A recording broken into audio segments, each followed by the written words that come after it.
যদি তাহাজ্জুদ না করা হয় তাহলে জান্নাতে যাওয়া যায় না।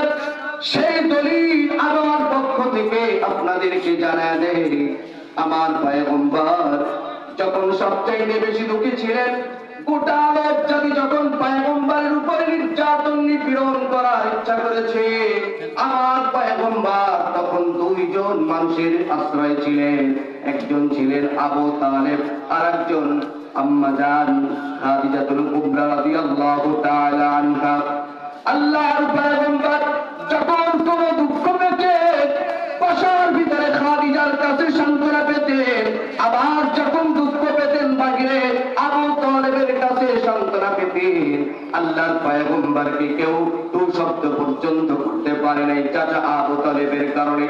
সেই আবু তালেবের মৃত্যুর সময় যখন ঘনিয়ে এলো, আল্লাহর পয়গম্বর মুহাম্মদুর রাসূলুল্লাহ সাল্লাল্লাহু আলাইহি ওয়াসাল্লাম চাচার শিরনে বসে বসে বলতেছেন, কলিজার টুকরা চাচা আমার, আপনার কাছে আমার একটা মিনতি, আমার কলিজার টুকরা চাচা রে, আপনি একবার শুধু কালিমা পড়েন, একবার শুধু আপনি আমার উপর ঈমান আনেন, আল্লাহর সাক্ষ্য দেন যে আল্লাহ এক, আল্লাহর কোনো শরীক নেই, আল্লাহ পাক রব্বুল আলামিনের কাছে আমি সুপারিশ করে আপনাকে জান্নাতের ব্যবস্থা করে দেব।